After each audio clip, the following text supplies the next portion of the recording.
नमस्कार दोस्तों, सीसी के इस लाइव एरिसेट लेक्चर में एक बार फिर से आप सभी का स्वागत है। मित्रों, आप जैसा जानते ही हैं कि निरंतर हम प्रयास करते हैं कि आपके लिए कुछ ऐसे विषय लेकर आएँ जिनको जानने के बाद, जिनको समझने के बाद आपको ऐसा लगे कि हाँ, अभी हमें और सीखना बाकी था। तो क्योंकि आपने अगर अपने मन में ये धारणा बना ली है कि आपको सीखना है, तो इसी के अंतर्गत आज फिर से हम आपके लिए एक ऐसा ही लेक्चर लेकर आए हैं। जैसा कि आप सब जानते ही हैं कि फंडामेंटल्स ऑफ कंप्यूटर साइंसेज, इस पर हमने एक विशेष सीरीज आप सभी के लिए आयोजित कर रहे हैं। निरंतर रूप से इसके अंतर्गत आपके लिए लेक्चर्स कंडक्ट करवाते हैं, आयोजित करवाते हैं और कोशिश करते हैं कि आप तक हमारे द्वारा पहुंचाई गई बात पहुंचे, जिससे कि आपके ज्ञान में वृद्धि हो सके। तो मित्रों, इस सीरीज के अंतर्गत हमने अभी तक 4 लेक्चर आयोजित करवाए हैं और आज ये 5वां लेक्चर है। और आज के इस लेक्चर में हम बात करने वाले हैं डेटाबेस मैनेजमेंट सिस्टम्स के बारे में। आखिर ये डेटाबेस मैनेजमेंट सिस्टम है क्या, इसकी उपयोगिता क्या है, कहाँ इसका इस्तेमाल किया जाता है। तो मित्रों, आपको बता दें, इसके लिए एक बार फिर से हमारे साथ स्टूडियो में मौजूद हैं doctor US Pandey. Doctor Pandey associate professor हैं दिल्ली विश्वविद्यालय के कंप्यूटर साइंसेज विभाग में, जो यूनिवर्सिटी ऑफ दिल्ली यानी कि दिल्ली विश्वविद्यालय का एक अभिन्न अंग है। तो आइए सबसे पहले तहे दिल से स्वागत करते हैं डॉक्टर यूएस पांडे का और जानने की कोशिश करते हैं कि डेटाबेस मैनेजमेंट सिस्टम है क्या। डॉक्टर पांडे, आपका बहुत बहुत स्वागत है सीसी के इस लाइव एरिसेट लेक्चर में।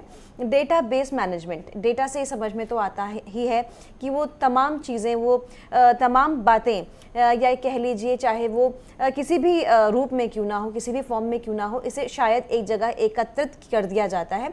पर लेकिन मैं वक्त बिल्कुल ज़ाया नहीं करूंगी और अपनी टिप्पणी देने से अच्छा यही चाहूँगी कि डॉक्टर पांडे हमें बताएं कि डेटाबेस मैनेजमेंट सिस्टम है क्या। तो डॉक्टर पांडे, हम चाहेंगे कि आप हमें बताएं। मित्रों, जैसा हमने पहले भी देखा कंप्यूटर फंडामेंटल से संबंधित, इसमें डेटाबेस मैनेजमेंट सिस्टम का एक बहुत ही महत्वपूर्ण अंग है।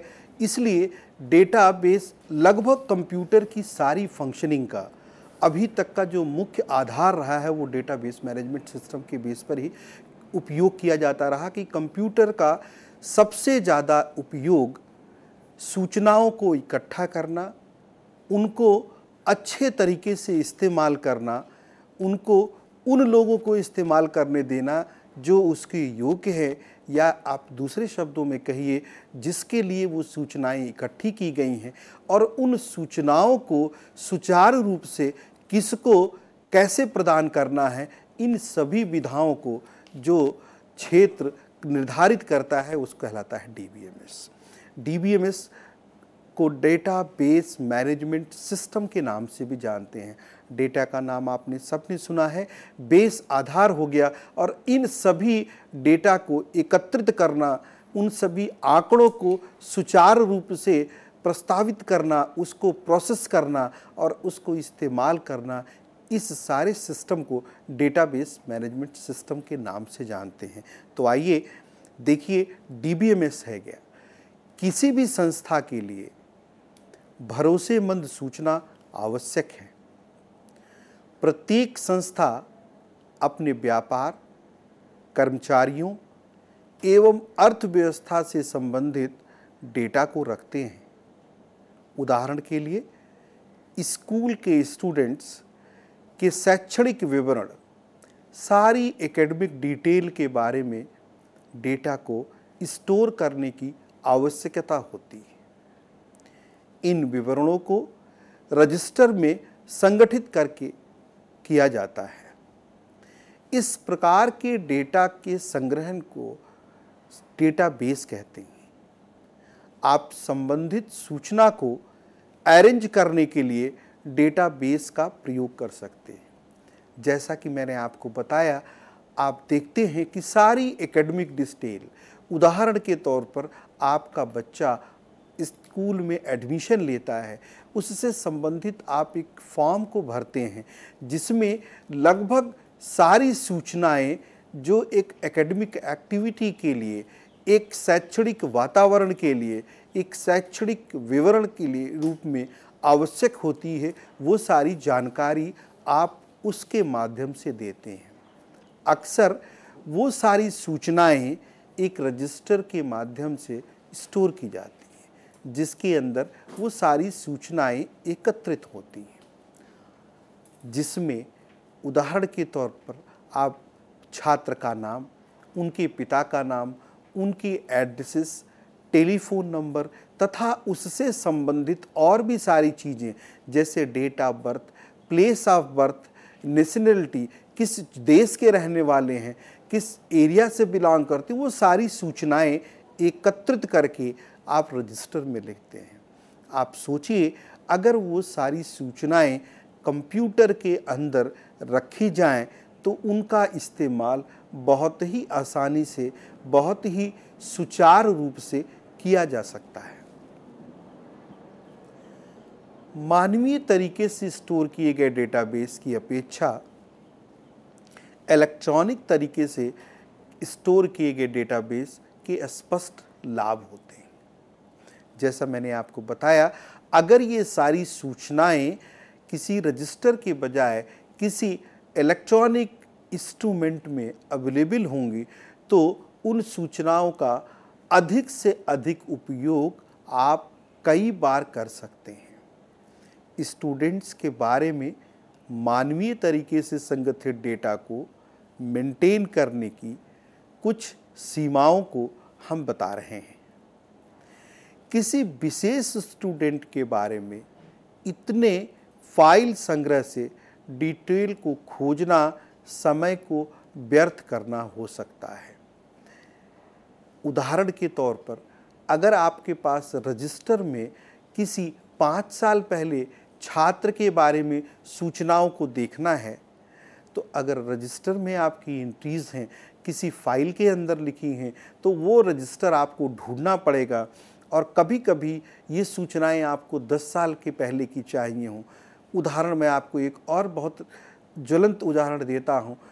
सपोज़ विश्वविद्यालय के किसी छात्र को देश के विदेश के किसी और विश्वविद्यालय में एडमिशन लेना है।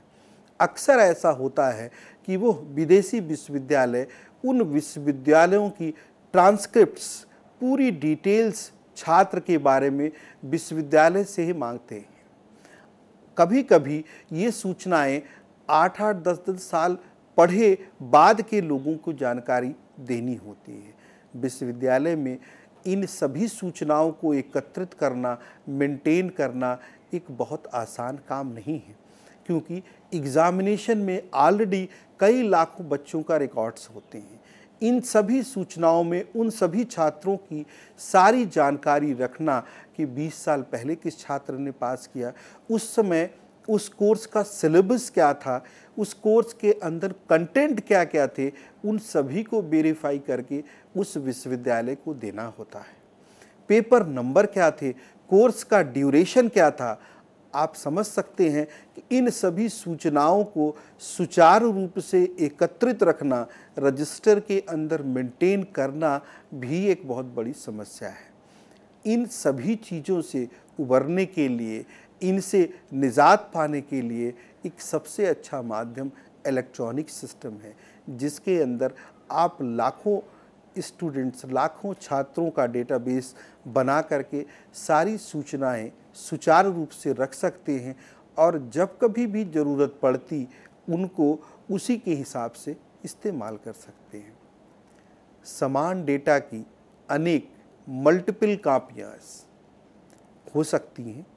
उदाहरण के लिए स्टूडेंट्स के व्यक्तिगत डिटेल में अगर कोई बदलाव होता है, जैसे कि एड्रेस, आपको सुनिश्चित करना है कि आपकी सभी फाइलें अपडेट की गई हैं।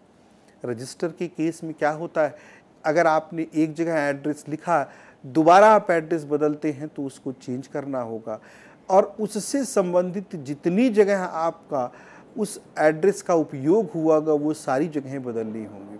इलेक्ट्रॉनिक सिस्टम में यह बहुत ही आसान है कि आप आसानी के किसी चीज़ को अपडेट कर सकते हैं, लेकिन साथ में ऐसी सूचनाएं भी होती हैं जिनको नहीं बदलना है। उदाहरण के तौर पर अगर छात्र का नाम है तो छात्र का नाम आप एक बार यदि लिख किया रजिस्टर में तो वो बदला नहीं जा सकता। इसी तरीके से जन्म तिथि है, अगर जन्म तिथि एक बार स्टोर कर दी गई तो वह बदली नहीं जा सकती है।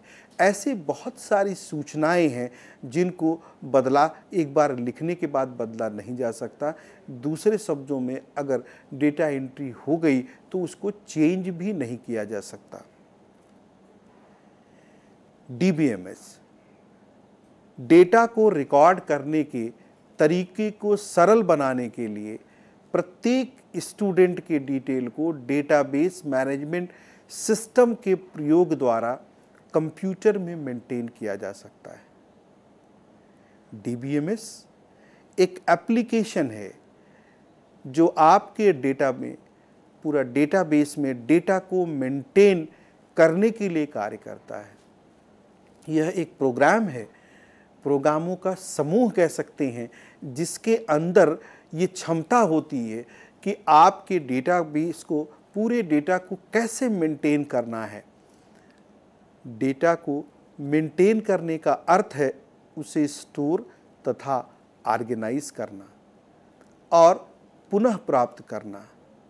सबसे प्रसिद्ध डेटा मैनेजमेंट सिस्टम है माइक्रोसॉफ्ट एक्सेस। एक्सेस में बहुत बड़ी सूचना, लार्ज अमाउंट ऑफ इंफॉर्मेशन और स्टोर को, डेटा को मेंटेन किया जा सकता है।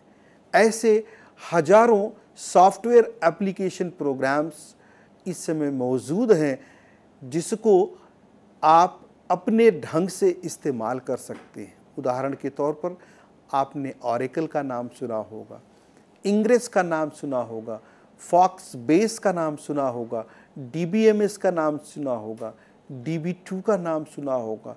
ऐसे बहुत सारे सॉफ्टवेयर मार्केट में इजीली अवेलेबल हैं जिनको आप कस्टमाइज करके अपने हिसाब से इस्तेमाल कर सकते हैं।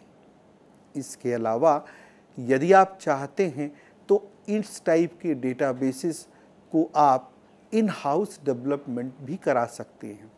कुछ ऐसी ऑर्गेनाइजेशंस, कुछ ऐसी फर्म्स, कुछ कंपनियां, कुछ विश्वविद्यालय जो चाहते हैं कि उनकी चीज़ें अच्छी तरीके से सुचारू रूप से स्टोर हों, वो अगर चाहें तो अपना खुद का डेटाबेस डेवलपमेंट करा सकते हैं।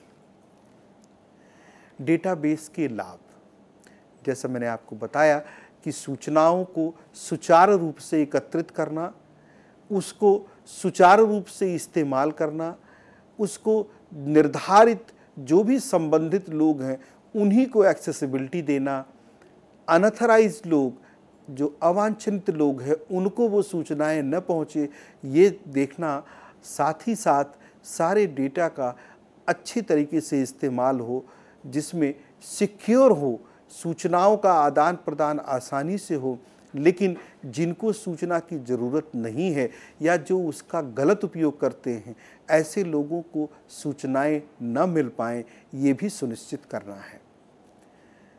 सबसे पहला रिडंडेंसी नियंत्रण। इसका अर्थ है डेटा को एक ही बार स्टोर करना, न कि बार बार। इससे कई समस्याएं उत्पन्न होती हैं। यह एक डेटाबेस का एक महत्वपूर्ण लाभ है। अनधिकृत एक्सेस का प्रतिबंधन, जैसा मैंने अभी आपको बताया कि आपके डेटा का, आपकी सूचनाओं का कोई गलत इस्तेमाल ना करे, ये भी निर्धारित करना, यह सुनिश्चित करना डेटाबेस का कार्य है। जब अनेक यूजर्स एक डेटाबेस को आपस में बांटते हैं तब संभव है कि कुछ यूजर्स डेटाबेस पर उपलब्ध पूरी जानकारी को एक्सेस करने का अधिकार नहीं रखते हों। इसलिए एक्सेस ऑपरेशन का प्रकार भी नियंत्रित होना चाहिए। उदाहरण के तौर पर आपने देखा होगा, चाहे वो विश्वविद्यालय हो, चाहे वो बैंक्स की इंफॉर्मेशन है, आप बैंक की साइट्स पर जाते हैं, उनके डेटाबेस को एक्सेस करने के लिए आपको अपना लॉगिन और पासवर्ड दिया होता है, जिससे सिर्फ आप अपने अकाउंट को एक्सेस कर सकते हैं। वह डेटाबेस कई लाख यूजर्स की सूचनाओं को एकत्रित करके रखता है, लेकिन आप सिर्फ अपनी फाइल को देख सकते हैं, अपनी अकाउंट से संबंधित सूचनाओं को देख सकते हैं या उनसे ही संबंधित चीज़ों को एक्सेस कर सकते हैं। दूसरे शब्दों में कहें तो आप किसी और की सूचनाओं को नहीं देख सकते हैं। यदि आप देखने का कोई अनैतिक चेष्टा करते हैं तो वह गलत होता है। तो ये डेटाबेस को सुनिश्चित करना होता है कि जो भी अधिकृत लोग हों, जो उनकी अधिकृत फाइल हो, वो उसी को देख सकते हैं, उसी से अपना काम चलाना चाहते हैं। तीसरा, स्टैंडर्ड्स लागू किए जा सकते हैं। डेटाबेस केंद्रीय नियंत्रण के साथ डीबीए यानी डेटाबेस एडमिनिस्ट्रेशन यह सुनिश्चित करता है कि डेटा के रिप्रेजेंटेशन को स्टैंडर्डाइज करना विभिन्न सिस्टम्स के मध्य डेटा के इंटरचेंज में उपयोगी होता है। डेटाबेस का अपना एक स्टैंडर्ड होता है जिसको मेंटेन करना एक डेटाबेस के लिए बहुत ही आवश्यक है। उदाहरण के तौर पर आपने अपनी सूचनाओं को कुछ इस तरीके से नियंत्रित कर रखा है, मेंटेन कर रखा है, लेकिन अगर उन्हीं सूचनाओं और किसी और के फाइल के बीच में कोई इंटरेक्शन करना है, कुछ सूचनाओं का आदान प्रदान करना है, तो इसमें एक स्टैंडर्ड चीज़ें लागू होनी चाहिए, तभी सूचनाओं का आदान प्रदान आसानी से हो पाएगा। बैकअप और रिकवरी प्रदान करना। डीबीएमएस का बैकअप और रिकवरी सब सिस्टम रिकवरी के लिए सबसे जिम्मेदार होता है। साथ ही रिकवरी के लिए रिकवरी सब सिस्टम यह भी सुनिश्चित करता है कि प्रोग्राम उसी बिंदु से दोबारा प्रारंभ न हो जहां वो रुका था, ताकि इसका पूरा प्रभाव डेटाबेस पर रिकॉर्ड हो जाए। उदाहरण के तौर पर आप किसी डेटाबेस में काम कर रहे हैं, आपने लगभग 1000 फॉर्म्स की एंट्रीज कर दी हैं।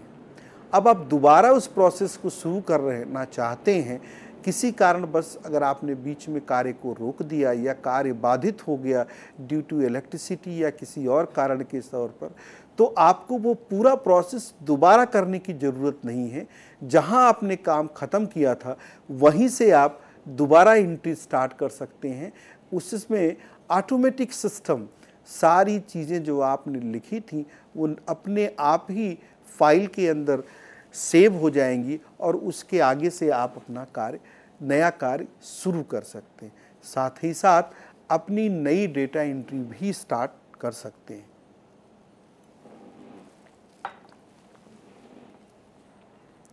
एप्लीकेशन डेवलपमेंट टाइम को कम करना। एक बार जब डेटाबेस तैयार हो जाता है तब वह नया डेटाबेस की डिज़ाइन और इम्प्लीमेंट की अपेक्षा कम समय लेता है।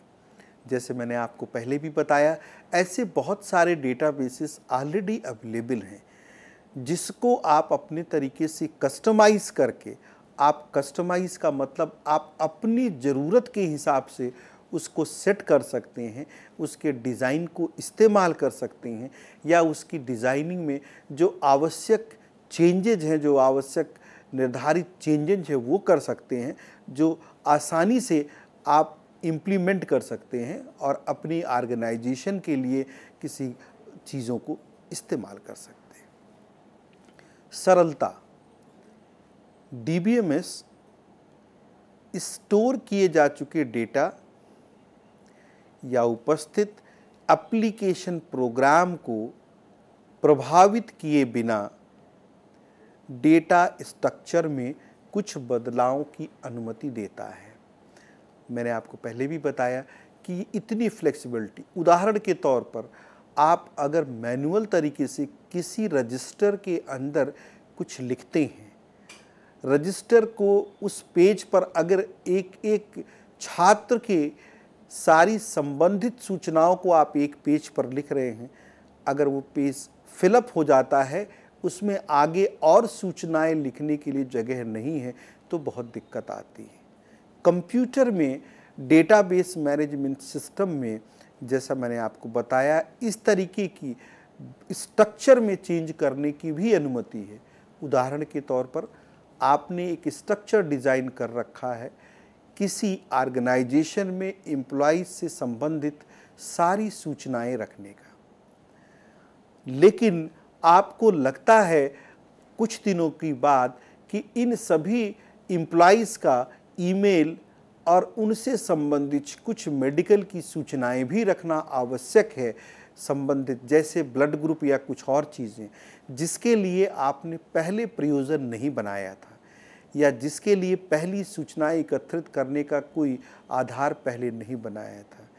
तो इस समय भी उस स्ट्रक्चर के अंदर बदलाव करके आप उन चीज़ों को ऐड कर सकते हैं। मैं कहना ये चाहता हूँ कि आपकी जो पहले की दी गई सूचनाएं हैं, बिना उसको प्रभावित किए हुए, बिना उसके चेंज किए हुए, ये सूचनाओं के लिए फील्ड अलग से ऑटोमेटिकली ऐड हो जाएगी और जो पहली सूचनाएं थी वो नए डेटाबेस के अंदर ऑटोमेटिकली आ जाएंगी और उससे संबंधित जो नई सूचनाएं आप सभी एम्प्लॉय के रिकॉर्ड में ऐड करना चाहते हैं वो आप ऐड कर सकते हैं। यह प्रोविज़न डेटाबेस को बहुत ही फ्लेक्सिबल और सरल बनाता है कि आप चाहें तो जो आवश्यक सूचनाएं हैं उनको आप ऐड कर सकते हैं और अगर आप ये भी चाहते हैं कि कुछ सूचनाएं जो आपको ज़रूरत से नहीं हैं आप उनको डिलीट भी कर सकते हैं बिना किसी और कार्य में कोई भी बाधा पहुंचाए हुए। वफादारी से लागू किया जा सकता है डेटा की अखंडता। डेटाबेस में डेटा को हमेशा गलत जानकारी डेटाबेस में संग्रहित नहीं किया जा सकता।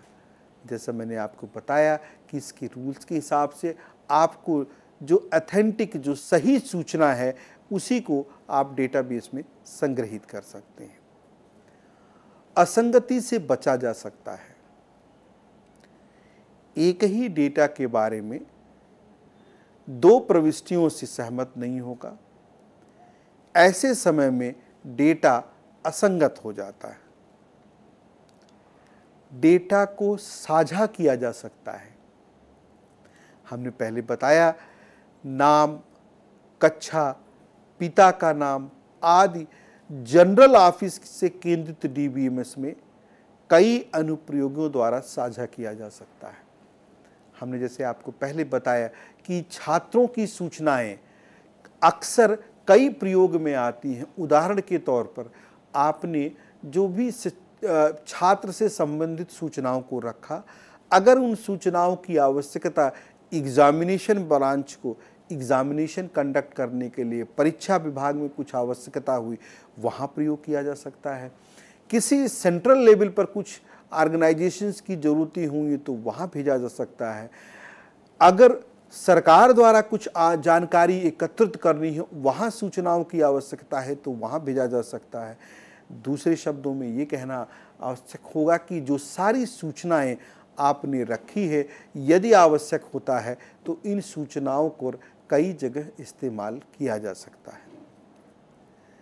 मानक लागू किया जा सकता है। मानक का मतलब कोई स्टैंडर्ड लागू किया जा सकता है।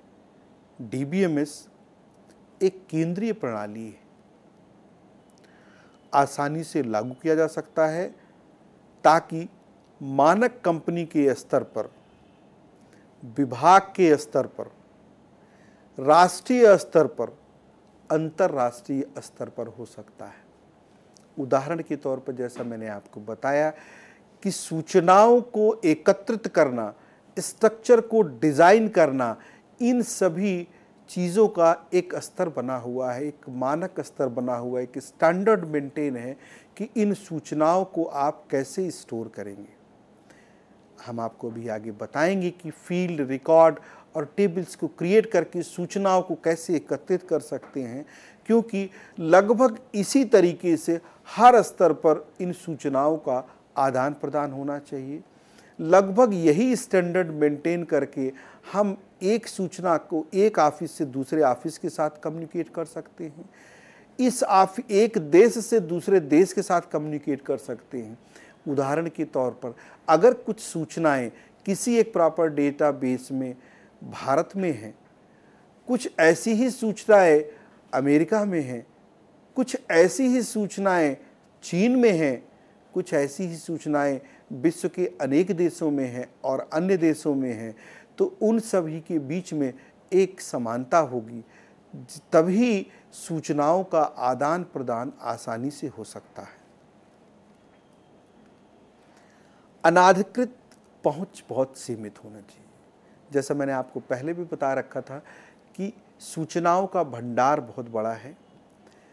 किस सूचना के लिए आप अधिकृत हैं, कौन सी ऐसी सूचनाएं हैं जो सबके लिए उपयोगी हैं और सभी लोग एक्सेस कर सकते हैं, कौन सी ऐसी सूचनाएं हैं जो सिर्फ उसी निर्धारित व्यक्ति को मिल सकती हैं, किसी और को नहीं, यह सुनिश्चित करना डेटाबेस का काम है। एकाधिक उपयोगकर्ता को एक डेटाबेस साझा करते हैं।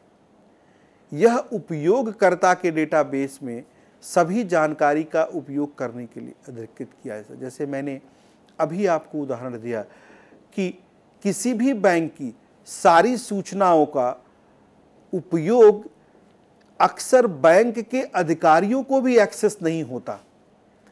दूसरे शब्दों में कहें तो उन बैंक अधिकारियों को वो सूचनाएं नहीं दी जा सकती, क्योंकि बैंक की सूचनाओं में कई लाख रिकॉर्ड हैं, काफ़ी कुछ सूचनाएं हैं जो उसमें रखी हुई हैं। तो जो एक्सेस यूज़र करता है, जो यूज़र अपने तरीक़ों से चीज़ों को कर सकता है, अपनी ही सूचना को एक्सेस कर सकता है। दूसरे शब्दों में मैं आपको कहूँ कि जिस ब्रांच में आप जाते हैं, बैंक के जिस ब्रांच में, उस ब्रांच का मैनेजर भी कुछ अधिकृत सूचनाओं को ही निकाल सकता है। ऐसा नहीं है कि बैंक की सारी सूचनाओं को देखने का अधिकार उसके पास है। ये कहना चाहते हैं कि जो अधिकृत सूचनाएं हैं वो अधिकृत लोग ही इस्तेमाल कर सकते हैं। आप अनाधिकृत रूप से अगर कोई चेष्टा करते हैं तो यह गलत होता है, और ऐसी चीज़ों को, आपकी सूचनाओं का गलत इस्तेमाल न हो, यह सुनिश्चित करना डेटाबेस एडमिनिस्ट्रेशन का काम है। उसमें ऐसी चीज़ें बिल्ट इन होती है कि अगर आप अधिकृत यूज़र नहीं हैं या आप ऑथेंटिक यूज़र नहीं हैं तो आप उन सूचनाओं को नहीं ले सकते। व्यक्तिगत आवश्यकता से अधिक उद्यम आवश्यकता को सुलझाने की ज़रूरत है। एक डेटाबेस का उपयोग तकनीकी ज्ञान के स्तर के साथ अलग उपयोगकर्ताओं के कई प्रकार के एक डीबीएमएस की आवश्यकता है। यह बहुत ही आवश्यक है। डीबीएमएस की बैकअप और वसूली सब सिस्टम के लिए जिम्मेदार है। जैसा मैंने आपको पहले बताया, यदि आप काम कर रहे हैं, डेटाबेस के थ्रू इंटरैक्ट कर रहे हैं, किसी कारण बस अगर आपके डेटाबेस में कोई प्रॉब्लम आ जाती है, आपके यहाँ लाइट चली जाती है, इलेक्ट्रिसिटी की कोई दिक्कत है, किसी और कारण बस आपके डेटाबेस में कोई दिक्कत आती है, तो यह डेटाबेस में इनबिल्ट सिस्टम होता है जो ऑटोमेटिकली चीज़ों को ठीक कर लेता है। या जैसे ही आप दोबारा उस प्रोसेस को स्टार्ट करेंगे तो वो जितनी चीज़ें अभी तक आपने ठीक की थी उसके साथ प्रयोग में लाया जा सकता है। तीसरी जो सबसे महत्वपूर्ण चीज़ है, अक्सर देखा गया है कि इसकी लागत काफ़ी कम है मैनुअल के फॉर्म में। यह डेटा एक पारंपरिक फाइल सिस्टम में संग्रहित किया जाता है, जबकि तुलना में एक डेटाबेस में केंद्रित है। डेटा मॉडल विकसित किया जा सकता है। डेटाबेस को और भी अच्छा बनाने के लिए, और भी चीज़ों को ठीक तरीके से सुनिश्चित करने के लिए केंद्रीयकृत प्रणाली, बेहतर डेटा मॉडलिंग गुण, जो परिणाम जटिल डेटा और इनफर्टाइल रिश्तों का प्रतिनिधित्व करने में सक्षम हैं, ऐसे डेटा मॉडल्स डिस्कस बनाए जा सकते हैं जिससे इस डेटाबेस को और अच्छी तरीके से इस्तेमाल किया जाता है। संगामित नियंत्रण। डीबीएमएस सिस्टम एकाधिक उपयोगकर्ताओं के लिए डेटा की समवर्ती पहुंच प्रदान करने के लिए तंत्र प्रदान करते हैं। ऐसे सूचनाओं का आदान प्रदान कैसे आसानी से हो सके यह भी निर्धारित करते हैं। कुछ इन डेटाबेसेस की हानियाँ, क्या नुकसान हो सकते हैं, मैं आपको बता दूं कि ऐसी चीज़ें भी जानना जरूरी है। वैसे इन डेटाबेसेस का इतना इस्तेमाल इस समय होने लगा है, इवन आप अपने मोबाइल फ़ोन में अपनी सूचनाओं को अपने तरीके से एकत्रित करते हैं। उदाहरण के तौर पर आपके मोबाइल टेलीफोन में आप टेलीफोन का नंबर, आप उस व्यक्ति का नाम, उससे संबंधित बहुत सारी सूचनाओं को रखते हैं। जटिलता डेटाबेस का जटिलता एक इसकी हानि का कारण हो सकता है, क्योंकि ये कॉम्प्लिकेटेड सिस्टम है। अधिक लागत, अक्सर जैसा मैंने आपको बताया कि मैनुअल सिस्टम से इसकी कॉस्ट ज़्यादा हो सकती है। सुरक्षा, सिक्योरिटी डेटाबेस के लिए एक बहुत महत्वपूर्ण चीज़ है।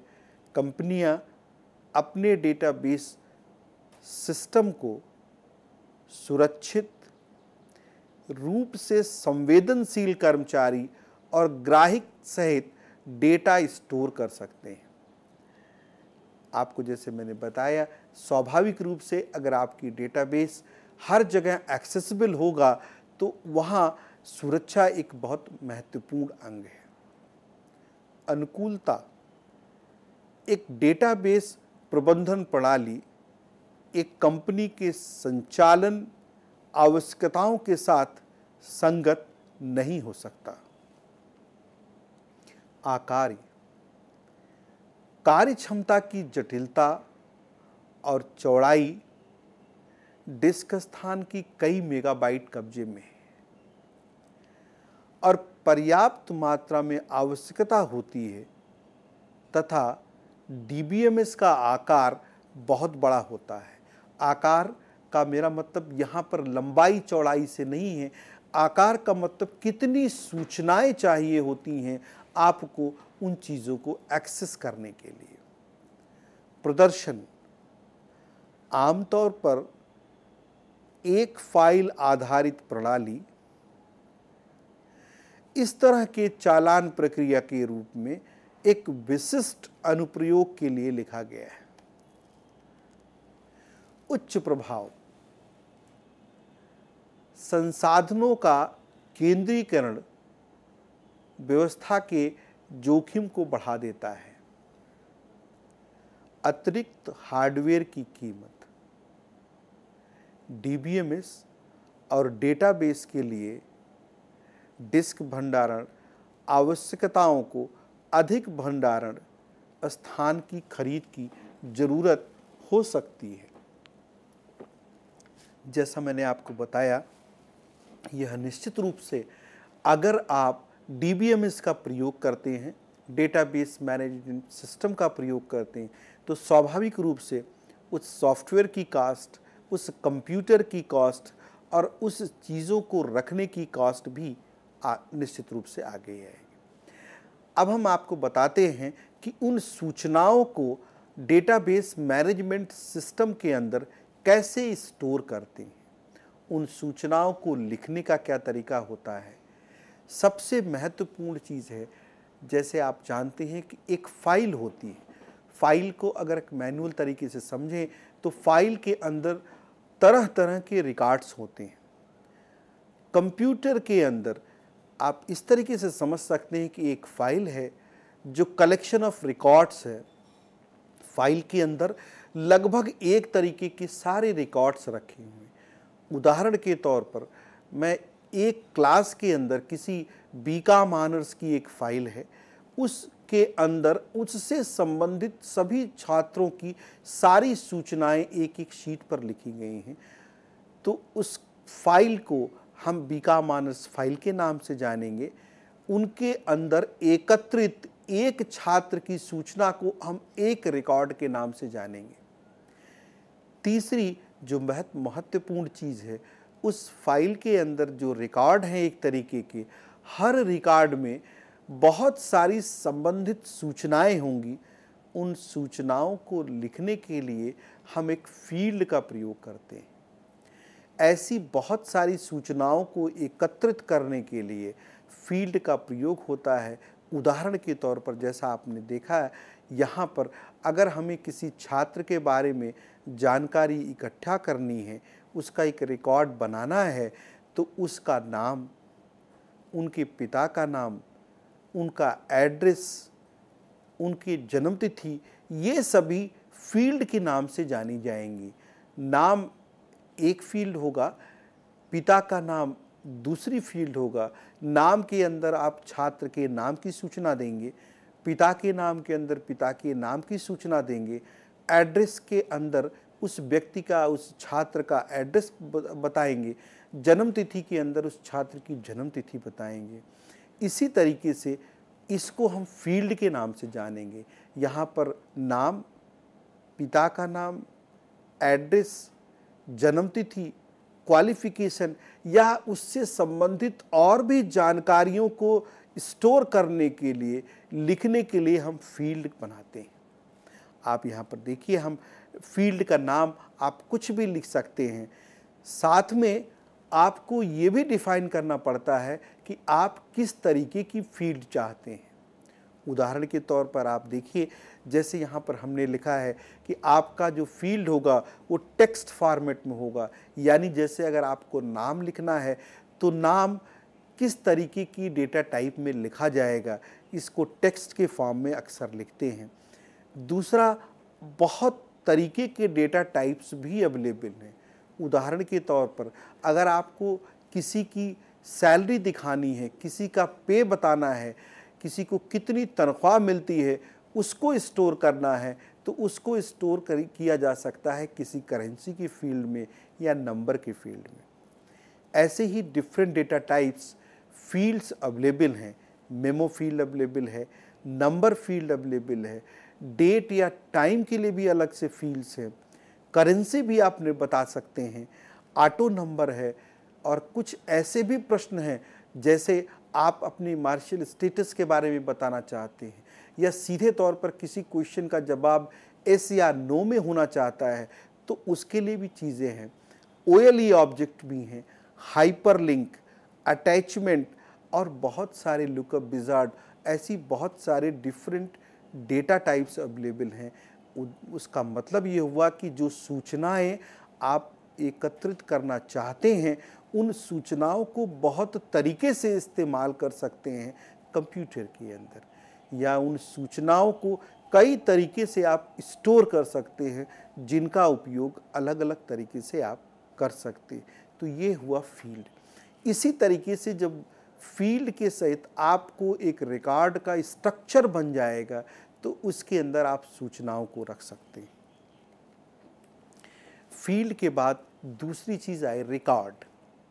रिकॉर्ड में प्रत्येक इंफॉर्मेशन के टुकड़े को फील्ड कहते हैं। जैसा मैंने आपको अभी बताया कि इस तरीके से आप रिकॉर्ड को मेंटेन करते हैं।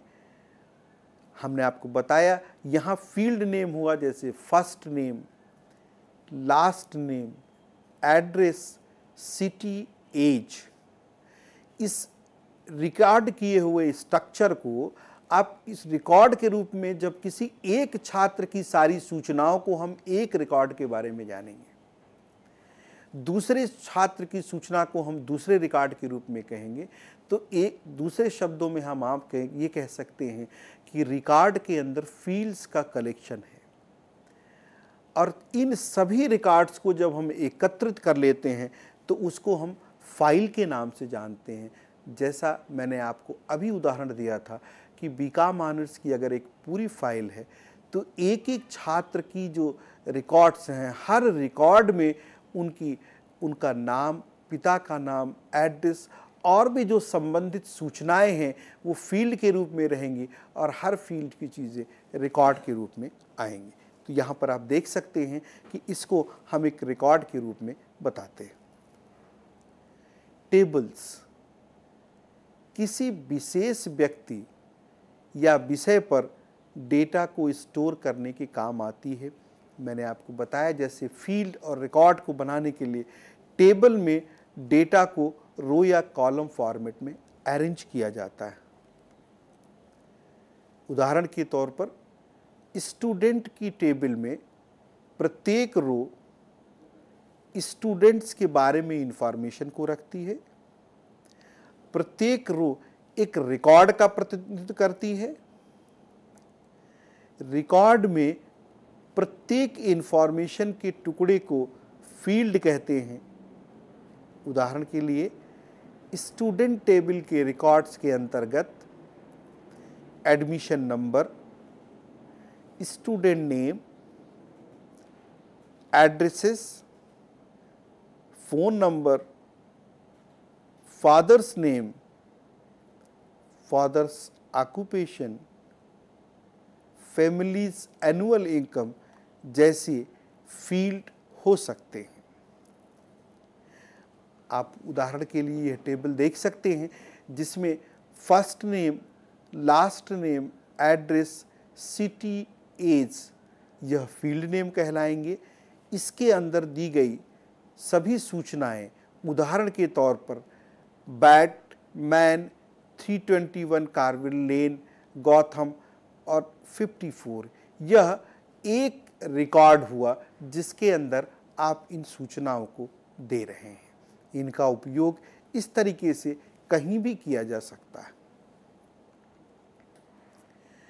ग्रुप ऑफ डेटाबेसेस, जैसे मैंने आपको बताया कि आप कई डेटाबेस फाइलों को बना सकते हैं तथा उनका समन्वय कर सकते हैं, उनको इस्तेमाल कर सकते हैं।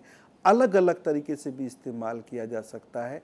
इन कभी डिफरेंट टाइप की फील्ड्स, अक्सर ऐसा होता है कि आपने छात्र से संबंधित कुछ सूचनाएं एक फाइल में रखी, उन्हीं छात्रों से संबंधित कुछ सूचनाएं जो एग्जामिनेशन पर्पज के लिए, परीक्षा से संबंधित होने के लिए अलग फाइल में रखे गई हैं। तीसरा, उन्हीं छात्रों की अगर कोई प्रयोगात्मक परीक्षा है, प्रैक्टिकल एग्जामिनेशन है, उससे संबंधित आपने अलग फाइल बनाई।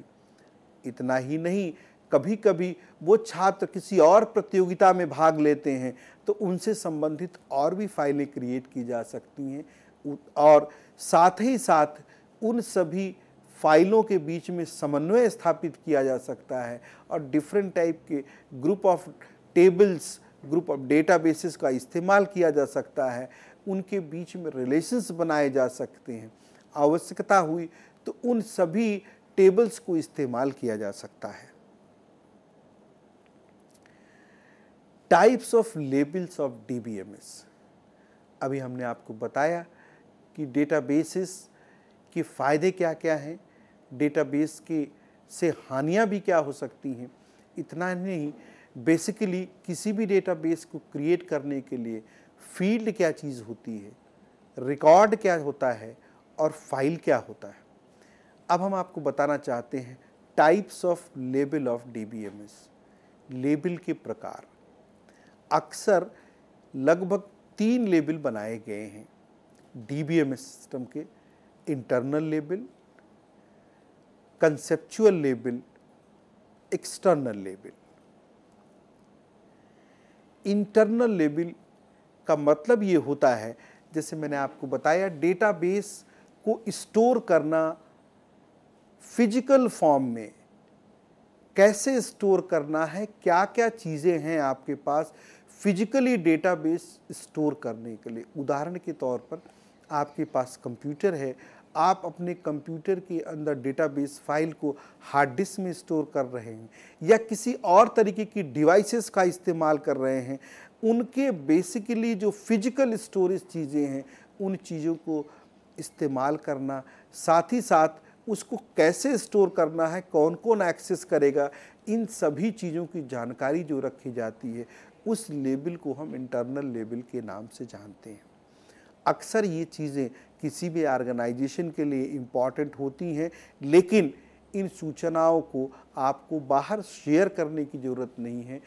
दूसरे शब्दों में यूजर्स को यह जानने की ज़रूरत नहीं है या यूज़र को यह बताने की आवश्यकता नहीं है कि आपका डेटाबेस कहाँ स्टोर हो रहा है, कैसे स्टोर हो रहा है।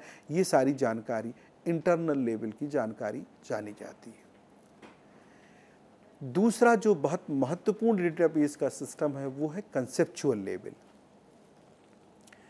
कंसेप्चुअल लेवल पर उन सूचनाओं का निर्धारण कैसे होना है, उन सारी सूचनाओं को आप कैसे रख रखाव कर रहे हैं, उन सूचनाओं को किस अधिकृत यूजर्स को देना है, ये सारी चीज़ें निर्धारित करनी है कंसेप्चुअल लेवल डेटाबेस में। साथ ही साथ किस तरीके का डेटाबेस आप इस्तेमाल करने वाले हैं, किस तरीके का डेटाबेस स्ट्रक्चर इस्तेमाल हो रहा है और उनके अंदर जो फील्ड्स इस्तेमाल हो रही हैं उन फील्ड का उपयोग कैसे होना है, किस स्ट्रक्चर के तहत हो रहा है, ये सारा डिज़ाइन आपके कंसेप्चुअली लेवल पर होना है। बेसिकली कंसेप्चुअल लेवल पर आपको ये भी निश्चित करना है कि कौन सा डेटाबेस आप इस्तेमाल करने जा रहे हैं, डेटाबेस के किस सिस्टम में उसका आर्किटेक्चर क्या होगा, साथ ही साथ उनकी फील्ड्स कैसे होंगे।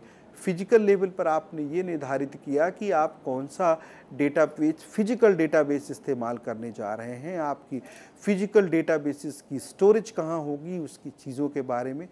कंसेप्चुअल लेवल पर आपने यह निर्धारित किया कि आप किस डेटाबेस मैनेजमेंट सिस्टम को अडॉप्ट करने जा रहे हैं, स्ट्रक्चर क्या होगा, किन यूजर्स को आप अलाउ करेंगे उस ऑथेंटिसिटी के लिए। ये सारी चीज़ें आपको कंसेप्चुअली लेवल पर निर्धारित करनी होंगी। तीसरा जो महत्वपूर्ण लेवल है external level. External level basically उन चीज़ों के लिए निर्धारित होगा, जैसा आप इस पिक्चर्स में देख भी सकते हैं कि इंडिविजुअल यूजर्स की रिक्वायरमेंट क्या क्या है। कंसेप्चुअल लेवल आपको ये बताता है कि किस तरीके से आर्किटेक्चर को और इंटरनल लेवल पे जो स्टोरेज व्यू है उन सभी चीज़ों को कैसे एक्सेस कर सकते हैं। एक्सटर्नल लेवल पर यह भी बहुत महत्वपूर्ण है कि किस यूज़र को क्या चीज़ अथराइज की गई है। दूसरे शब्दों में हम आपको ये कहें कि आप डेटाबेस से क्या क्या चीज़ें एक्सेस कर सकते हैं। उदाहरण के तौर पर आजकल आपने देखा है विश्वविद्यालय में सब रिज़ल्ट डिक्लेयर किए जाते हैं, लेकिन आप विश्वविद्यालय जो रिज़ल्ट की सारी फाइलों को आप नहीं एक्सेस कर सकते। आपने अपना रोल नंबर डाला और साथ में ही किसी भी अथेंटिसिटी को ये अथेंटिक बनाने के लिए कि आपका रोल नंबर सिर्फ आपको पता है, कुछ चीज़ें साथ में और कोई सूचना देनी हुई, उदाहरण के तौर पर डेट ऑफ बर्थ हो सकता है, मोबाइल नंबर हो सकता है या कोई और लॉगिन और पासवर्ड हो सकता है। उस सूचनाओं को डालने के बाद डेटाबेस यह निर्धारित करता है, यह सुनिश्चित करता है कि यह एक ऑथराइज यूज़र है, तो सूचनाएं आपको मिल जाती हैं, अन्यथा वो सूचनाएं आप नहीं देख सकते। तो इन सभी चीज़ों को सुनिश्चित करना, निर्धारित करना और आपको जो आवश्यक सूचना है, जिस सूचनाओं के लिए आप अधिकृत हैं, उन सूचनाओं को देख पाना, उनको इस्तेमाल कर पाना, यह एक्सटर्नल और इंटरनल यूज़र्स के लेवल पर ये सारी चीज़ें निर्धारित की जाती हैं। कहने का मतलब ये हुआ आपको कि इंटरनल लेवल पर जो भी आपकी जो स्टोरेज से संबंधित जानकारी है वह निर्धारित करनी है। कंसेप्चुअल लेवल पर यह निर्धारण होना है कि आपकी विभिन्न प्रकार की फाइलें कैसे रखी जाएंगी, उनके अंदर उनके फील्ड्स क्या होंगे, और उसके बाद एक्सटर्नल लेवल पर यूजर्स की जो अपनी रिक्वायरमेंट है उसकी ज़रूरत को समझा जाएगा। हमने आपको आज डेटाबेस के फ़ायदे, डेटाबेस का मैनुअल से कंपैरिजन कि आप अगर मैनुअल रूप से डेटाबेस को मेंटेन करते हैं या इलेक्ट्रॉनिकली मेंटेन करते हैं, दोनों में क्या फ़ायदे और क्या नुकसान हो सकते हैं, हानि लाभ बताया।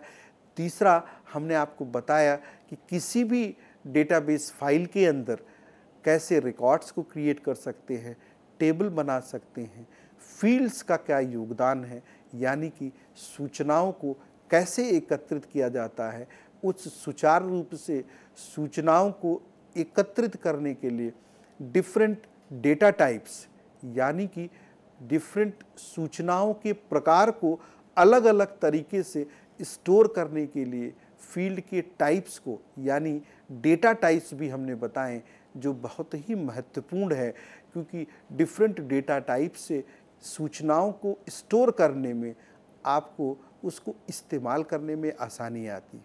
उदाहरण के तौर पर अगर आपको कुछ मैथमेटिकल कैलकुलेशंस करनी है, तो अगर आपकी वो डेटा टाइप फील्ड न्यूमेरिक होगी या ऑटो नंबर या नंबर से संबंधित होगा, तो आप उस पर गणितीय मैथमेटिकल ऑपरेशंस आसानी से कर सकते हैं।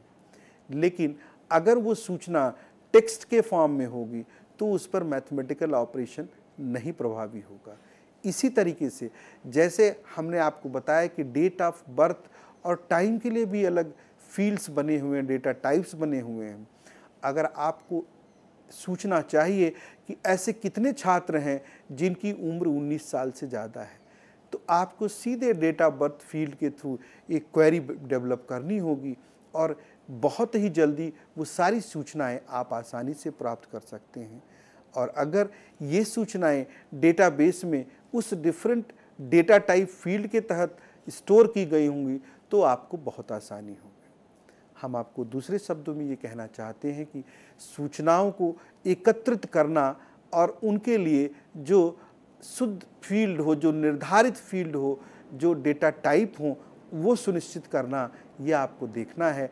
तो सूचनाएं कैसे एकत्रित होंगी, आप टेबल्स को क्रिएट कर सकते हैं और ज़रूरत पड़ी तो अलग अलग डिफरेंट टेबल्स के बीच में रिलेशंस को बिल्डअप कर सकते हैं, रिकॉर्ड्स को क्रिएट कर सकते हैं, फाइल बना सकते हैं और फिर उस डेटा फाइल का सुचारू रूप से बहुत अच्छी तरीके से आप इस्तेमाल कर सकते हैं। इसके साथ ही ये डेटाबेसेस के बारे में कुछ सूचनाएं हम आपको देते हैं। जी, बहुत बहुत धन्यवाद डॉक्टर यूएस पांडे तमाम जानकारी देने के लिए। हमारे जितने भी छात्र छात्राएं इस वक्त हमें देख रहे होंगे या आगे यूट्यूब के माध्यम से देखेंगे, उम्मीद करती हूं कि ज़रूर इस लेक्चर के माध्यम से लाभान्वित हुए होंगे और आगे भी अगर आप चाहते हैं कि आप इस लेक्चर को देखें तो आप YouTube के माध्यम से इस लेक्चर को जितनी मर्जी बार चाहें देख सकते हैं। डॉक्टर पांडे, जैसा कि आपने बताया कि दो तरीके हैं, या तो इसे मैनुअली ऑपरेट किया जा सकता है या फिर ऑटोमेटिकली ऑपरेट किया जा सकता है। एक वैसे तो आप बता चुके हैं, पर एक बार दोबारा से आप ही के द्वारा बताना चाहूँगी कि दोनों में भिन्नता क्या है और सबसे ज़्यादा फायदेमंद कौन सा है। मैंने आपको अभी जो बताया कि आप डेटाबेस सिस्टम को आप मैनुअली भी मेंटेन कर सकते हैं, लेकिन आजकल मैनुअली मेंटेन करना बहुत ही फ़ायदेमंद बिल्कुल नहीं है। मैनुअली का मतलब हो गया आप सूचनाओं को रजिस्टर में मेंटेन करते हैं, किसी कॉपी में लिखते हैं, किसी रजिस्टर में लिखते हैं। आजकल जैसे एक छोटा सा उदाहरण मैंने आपको दिया कि अपने मोबाइल फ़ोन के नंबर्स भी आप उन सूचनाओं को भी कहीं नहीं लिखते। पहले लोग टेलीफोन की डायरेक्टरी रखते थे, पहले लोग टेलीफोन की डायरेक्टरी घर में बनाते थे जिसमें नंबर लिखते थे, नाम लिखते थे। आपको ये जानते होंगे कि आजकल शायद टेलीफोन डायरेक्टरी का सिस्टम ही ख़त्म हो गया है। सारी सूचनाएं आप इलेक्ट्रॉनिकली मोबाइल पर रखते हैं, तो इसका मतलब कि वहाँ पर हजारों नंबर्स बहुत आसानी से रख सकते हैं। और उसका जो सबसे बड़ा फ़ायदा है, अगर आपको कोई नंबर ढूंढना है तो उसके बहुत तरीके इलेक्ट्रॉनिक सिस्टम में अवेलेबल हैं। आपने घर पर रखी हुई अपनी टेलीफोन की डायरेक्टरी, जिसके अंदर आपने अपने से संबंधित हजारों लोगों के नंबर पहले लिखते थे, सुचारू रूप से लगते थे, अल्फ़ाबेटिकली उनका नंबर किसी तरीके से, या आप कोई और तकनीक इस्तेमाल करके उन सूचनाओं को रखते थे। आज वो सारी सूचनाएं आप मोबाइल के अंदर रखते हैं। हम आपको कहना चाहते हैं कि आपने बहुत अच्छा प्रश्न पूछा। इन सूचनाओं को हम इलेक्ट्रॉनिकली रखते हैं, जिसके हमारे बहुत फ़ायदे हैं। कभी कभी आप नंबर से भी सर्च कर सकते हैं। अगर आपको पूरा नाम नहीं याद आ रहा तो कुछ आधे नाम से भी सर्च करते हैं। इतना ही नहीं, आपको कुछ ध्यान आ रहा है कि आपके कोई दोस्त मुंबई के हैं, हो सकता है आपने कुछ मुंबई जैसी चीज़ उसके अंदर लिख रखी, आप उसके थ्रू भी सर्च कर सकते हैं।